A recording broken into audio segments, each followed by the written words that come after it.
in nomine Patris et Filii et Sancti. Amen. Today we come to our first, what you'd call like our first formal formation meeting today, as we work our way through the commentary for Benedictine Oblates of the Rule of Saint Benedict. Obviously, is going to be a very good copy for people to get, put out by G.A. Simon, I should say. And as I said before, that we are beginning our first formation talk today for the Benedictine Oblates. And it says at the beginning here, it says, "Listen, my son, to your master's precepts and incline the ear of your heart." Now, obviously, these are very, very important words for us, because obviously it calls us to lower our ear, to hear from the heart, to hear what God's saying to us, and to also to hear what the rule is saying to us as well.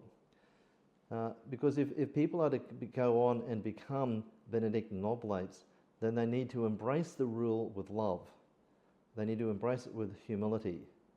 And they also need to receive it with a great deal of obedience.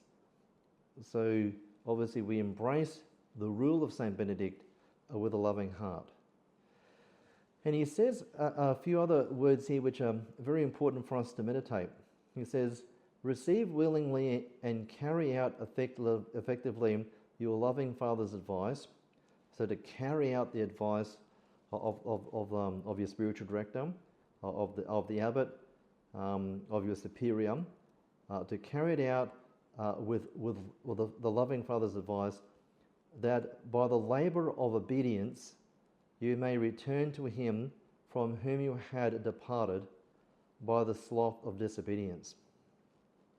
These last few words here are very, very powerful words indeed, because it's very easy for us to become slothful. It's very easy for us to give our second best. But obviously we're called to give God our best, all for the greater glory of God. And obviously that once we start to fall into the sin of sloth, obviously disobedience follows straight from it. Or we're probably already in a state of disobedience anyway.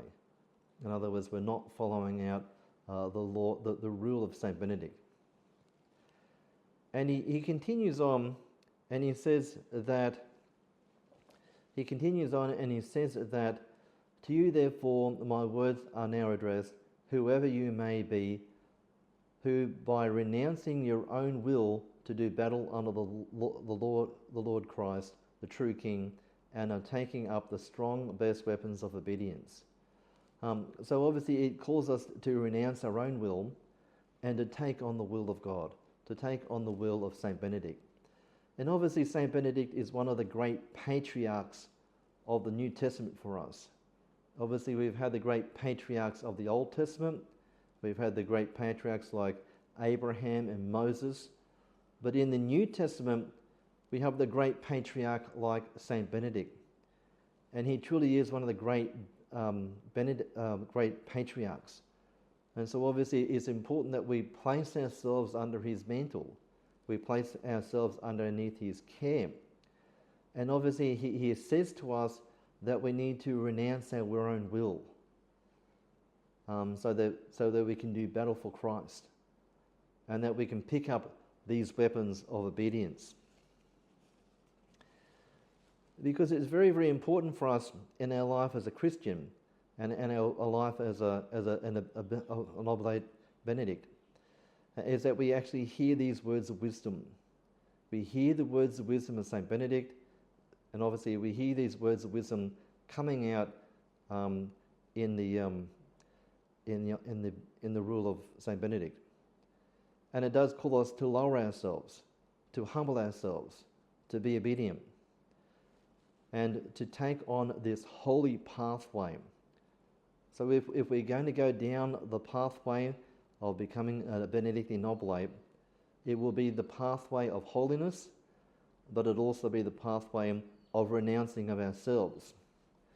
Because it calls us to perfect our actions, to perfect our deeds, to make that what we're doing is holy and right before God.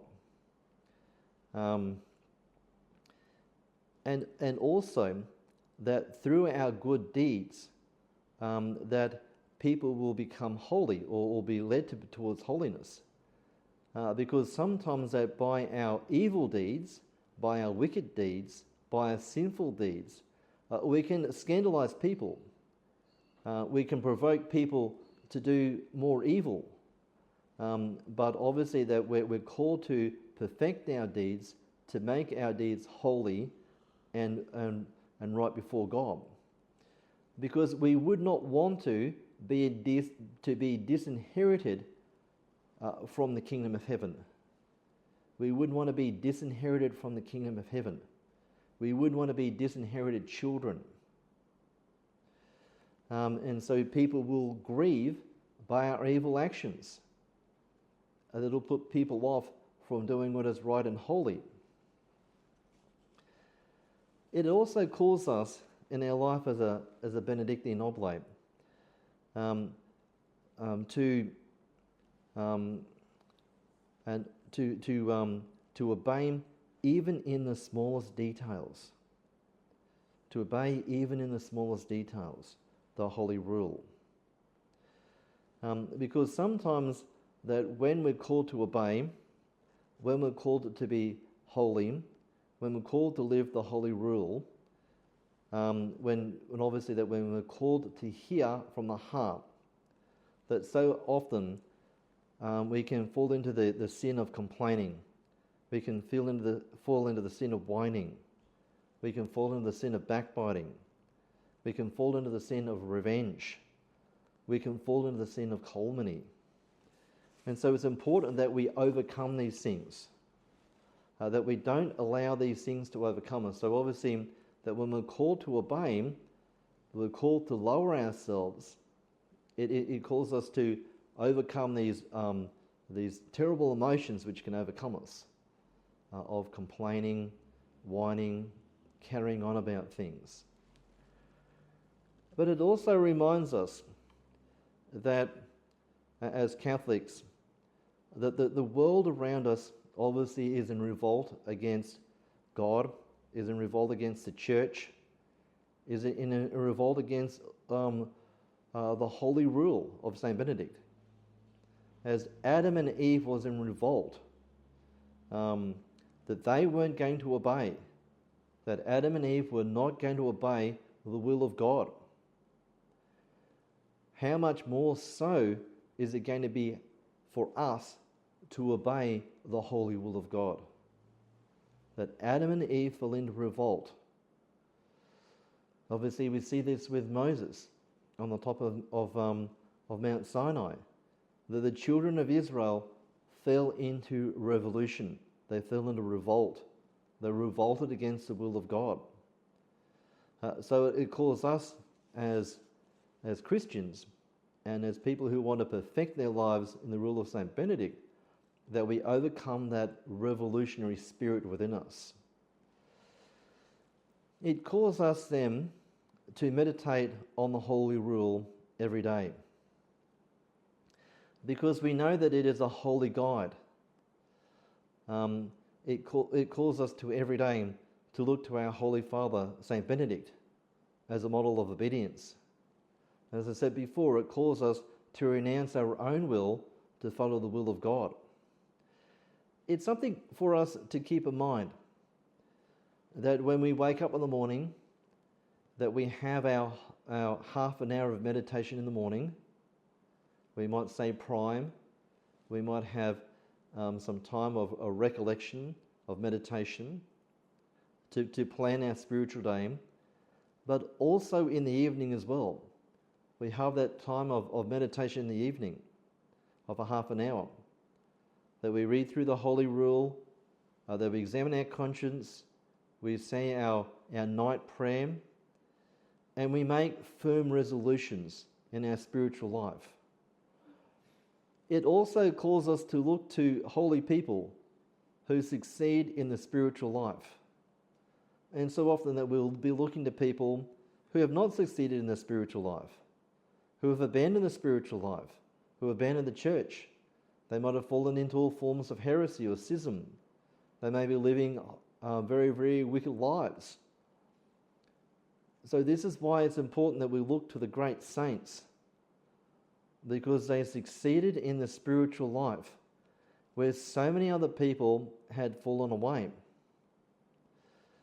It also calls us to have that strength of purpose to have to conquer our sin, to conquer our sin, our rebellion. It calls us to be obedient to the will of God. And obviously that obedience helps to conquer sin. It also calls us to have that readiness to learn about God, to learn about our faith, to learn about the Benedictine way, and to follow the rule of Saint Benedict. And as I said before, to be very, very strong in our resolutions. That so often that in our prayer and in our meditation, when we're reading through the rule of Saint Benedict, that there will be things which will touch our spirit, that God will say to us, you need to have a resolution in this, to be true to our resolutions. Because we're called to be voluntarily give ourselves over to the work of God. And so often we will be very, very keen and very voluntary in giving ourselves over to the work of the world, of sin. And so it calls us to every day to bend the ear, to listen to the Master's precepts, to hear him, to call those inspirations into our life. It calls us to bend the knee and to bow the head and to be obedient to the law of God and to the holy rule. In nomine Patris et Filii Sancti. Amen.